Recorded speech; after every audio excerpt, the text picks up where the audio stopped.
I never asked for this. My name is Jonathan Jacques Belletet, and I'm the art director on Deus Ex Human Revolution. I think really at the start it was all about making sure that we have a distinct style. You know, that be at the beginning of the game or not, that whenever you see a screenshot or whenever you see an image of the in-game Deus Ex, you know, it looked and it said Deus Ex Human Revolution. You know, it didn't get lost in a bit of the blurriness of a lot of other games. You know, that they might be very, very pretty and very technically advanced, and tons of games that I truly admire and everything, but it's a little homogeneous, you know, visually speaking.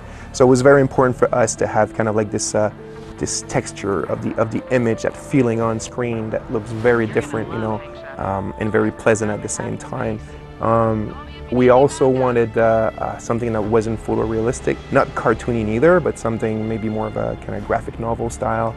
And it's important to me as well because I believe that to make a coherent world, you know, like let's say you see your game world as a bubble. It happens in that bubble, that everything that's inside that bubble in that pseudo reality fits within one another. Like, you know, let's say you have a game where, let's say, the characters look very photorealistic, but if that character is sitting next to a prop or whatever that looks not photorealistic for whatever reasons, and there's like this clash, you know, in the world you're trying to create. And I find that by trying to have more of a stylized approach, it kind of evens out all of those visual signatures, and it makes the whole world more coherent. You look like a new man. Right. Fresh out of the package.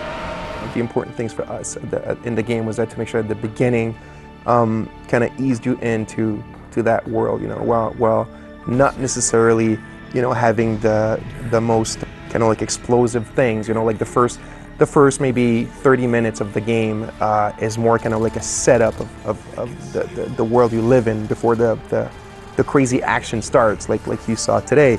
And it was very important for me and for the crew as well that this was centered in a way also around like Adam's life, and you see him walking with, you know, the person that you saw him walk with, and you kind of like figure out what's going on between those two people, and you kind of get into the story right away. And at the same time, you are within this environment that has a fairly credible feeling, but it's pretty futuristic at the same time, you know, those laboratories and stuff like that. And how the dialogue goes up at the same time. You know, they talk about the research they've been doing, and there's like this big thing that's going to happen in Washington and all that kind of stuff.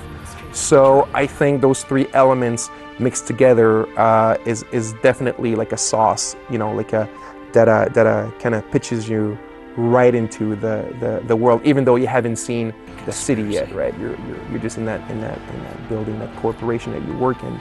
So, something that was really important for Mary Demal, she's our narrative game director, so she came up with the story, and she had a great crew of writers as well, obviously helping her because it's a huge story. One of the running themes in her story is why do people do the things that they do, right? It's a very interesting question. What kind of like pushes us to do certain things or make certain decisions? And when you start the game, Adam is fully human. He's not augmented, but yet he lives in a world where transhumanistic technologies are very present. And we're not saying if he's against it or is for it. We're just saying that he's not ready or what. He wants to do it in his own terms. And then this attack happens, and he gets, you know, very badly injured. And in order to survive, he needs to get augmented. And obviously, there's a whole bunch of other stuff that you start discovering that might have been a little more than that. The idea is that he feels like a very important personal choice was taken away from him. And he goes in the quest afterwards, you know, but it starts by being something that his boss asks him to do.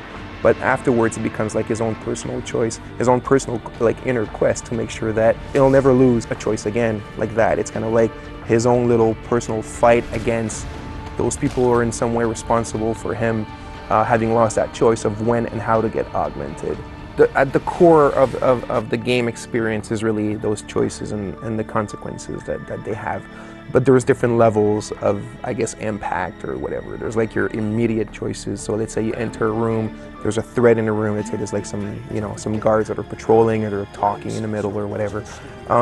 There's never just like, one exit to that room or one way to get around those guards. So just just at that very immediate low-level gameplay part, the choices you're going to make are going to have immediate consequences, which I mean, again, you could say every game has that.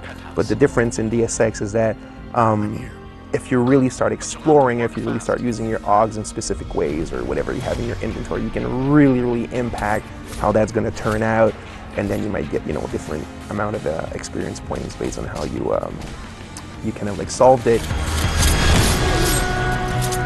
Planted explosives in the equipment shed.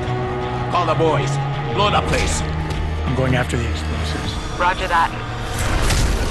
It's really interesting to see that this whole kind of Deus Ex recipe, you know, going back to the first one, it really seems that the homeworks we did and all the hard work that we did seems to be functioning quite well by looking at you guys play and attempting all sorts of different things and using all the AUGs and the different paths and different weapons and stuff. Very cool.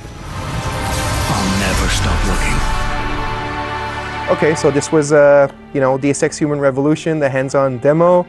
So the game will be out for Xbox 360, PlayStation 3, PC obviously, which I've been playing lately on PC. It's freaking awesome. I love it on PC. And it will be out this year, obviously.